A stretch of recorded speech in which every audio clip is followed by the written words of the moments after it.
ভাই এবং তৎকালীন সিপিএম সরকার যাদেরকে বাঘের বাচ্চা বলে পরিচিত করেছিল, আজকে কেউ কেউ কিন্তু বিড়ালের বাচ্চা হয়ে জেলে ম্যাও ম্যাও করছে তো। আর একজনকে কালকে শুনছিলাম ইডি ডাক দিয়েছে, যায়নি, তাই দিদি নাকি বলেছেন উনি আমার বাঘের বাচ্চা। আমি ভাবলাম পরবর্তী লিস্টে নাম উনার, কারণ উনি এখনো পর্যন্ত যাকে যাকে বাঘের বাচ্চা বলেছেন সে কিন্তু কেউ তিহারে আছে, কেউ জেলে আছে, ন্যাশনালে আছে। তাহলে পরবর্তী লিস্টে যে মোল্লা সাহেবের নাম আছে সেটা আমাদের বুঝতে আর কারো বাকি নেই।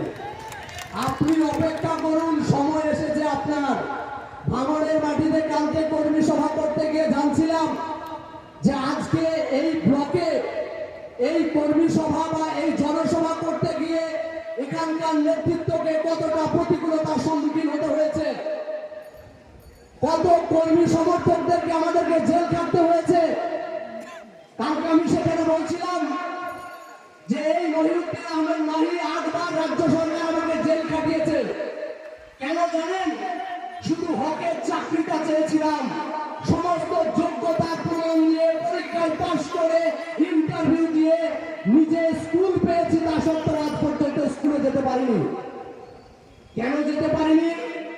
এই পার্থ চ্যাটার্জি, অভিষেক ব্যানার্জিরা আমাদের চাকরিটাকে খোলা বাজারে টাকার বিনিময়ে বিক্রি করেছে, ধ্বংস করেছে। আমাদের মতো নিম্ন মধ্যবিত্ত মানুষের স্বপ্নগুলো চুরি করে বিক্রি করেছে এই শওকত আরাবুলদের গুন্ডা বাহিনীরা একসময়। আমরা তাদেরকে হুঁশিয়ার করে দিয়ে বলছি, আপনাদের 28 জন এখনো পর্যন্ত আমাদের করা মামলায় জেলে ঢুকিয়েছি, পরবর্তী লিস্টে আপনাদের নাম রেখেছি।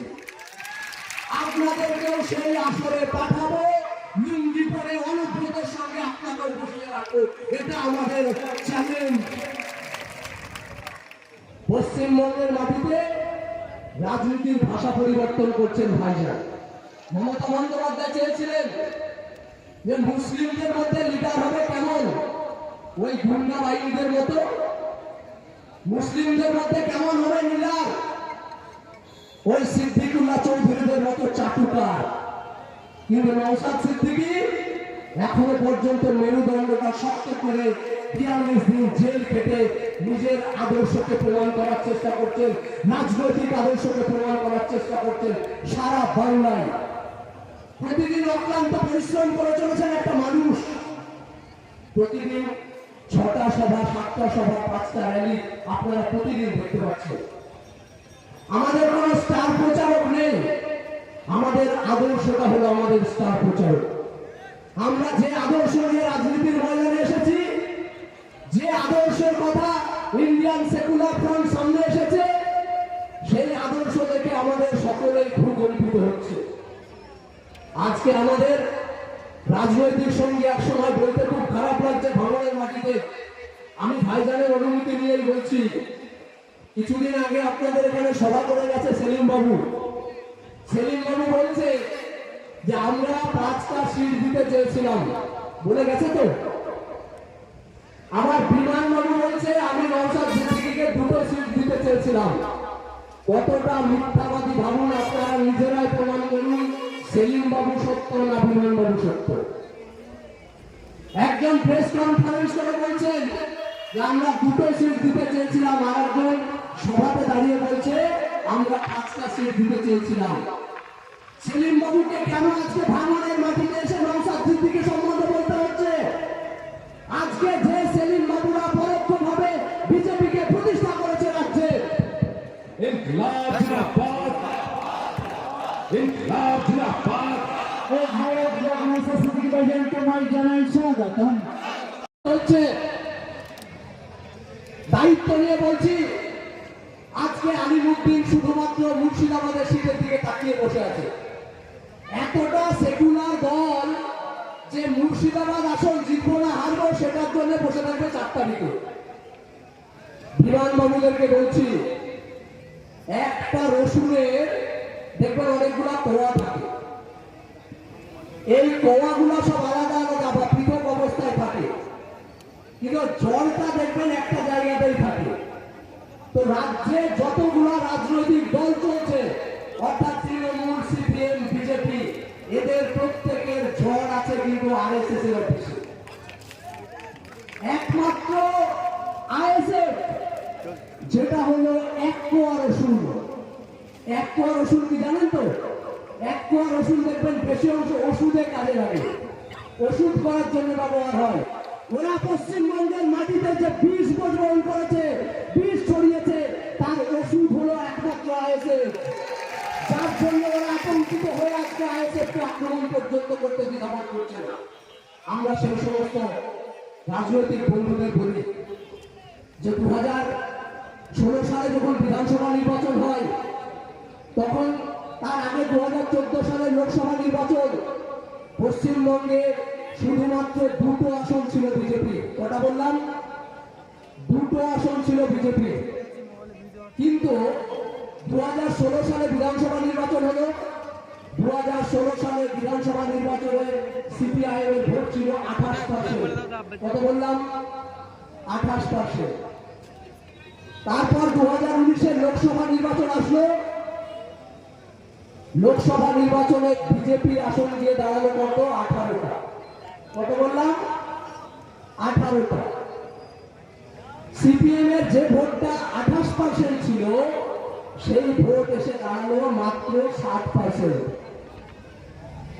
এই 7% ভোটটাকে যদি আমি অন্যভাবে বিশ্লেষণ করি, তাহলে দেখতে পাবো রায়গঞ্জে মোহাম্মদ সেলিম, তমলুকে ইব্রাহিম আলী শেখ, মুর্শিদাবাদের বদরুদ্দোজা এবং আপনাদের ভাঙড়, উত্তর সোনারপুর, দক্ষিণ সোনারপুর, বারুইপুর মিলিয়ে বিকাশ বাবুর ভোট। সেখান থেকে 5% ভোট ছিল আমাদের ভোট। সেই অর্থে যদি বলতে যাই, তাহলে মাত্র 2% মানুষ ভোট দিয়েছিল সিপিএমকে 2019-এ।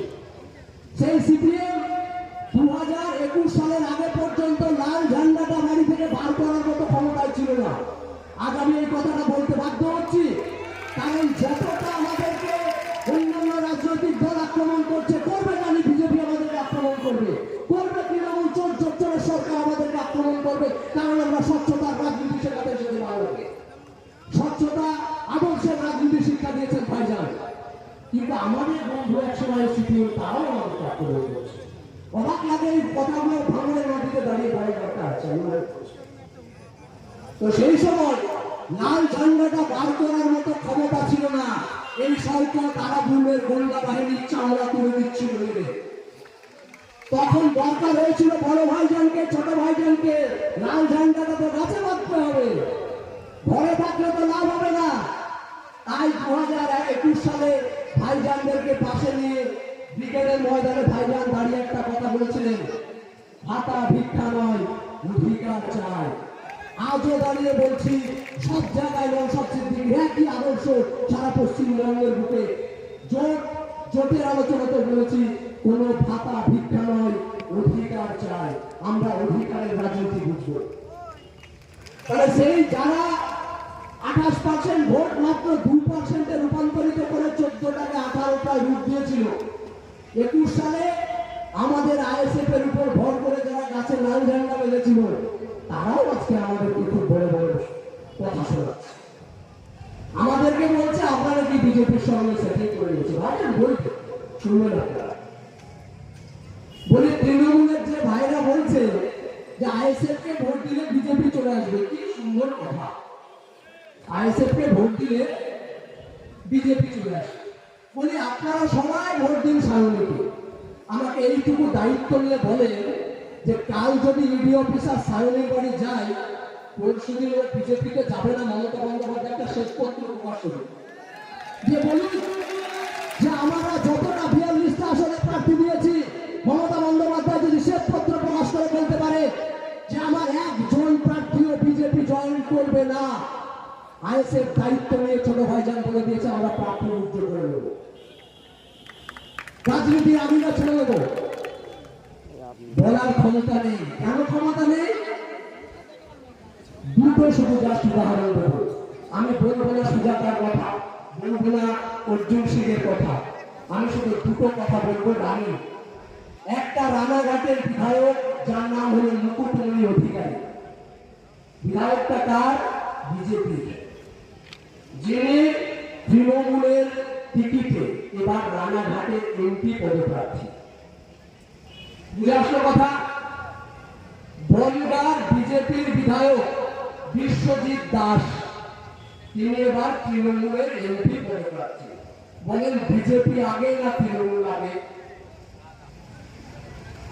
যদিও হেরে যায় বিজেপির আসলে এসে বিধানসভায় বসবে, যদি জিতে যায় তাহলে বিজেপির আসলে এমপি দিল্লিতে গিয়ে বসবে। এরপরে তৃণমূল বন্ধুরা আমাদেরকে বোঝাবেন যে আইএসএফ কে ভোট দিলে বিজেপি চলে আসবে। আপনারা দায়িত্ব নিয়ে বলুন না যে আমাদের কেউ বিজেপি জয়েন করবে না, কাল ইডি অফিসার বাড়িতে যাবে, ইন্টিমেশন লিখে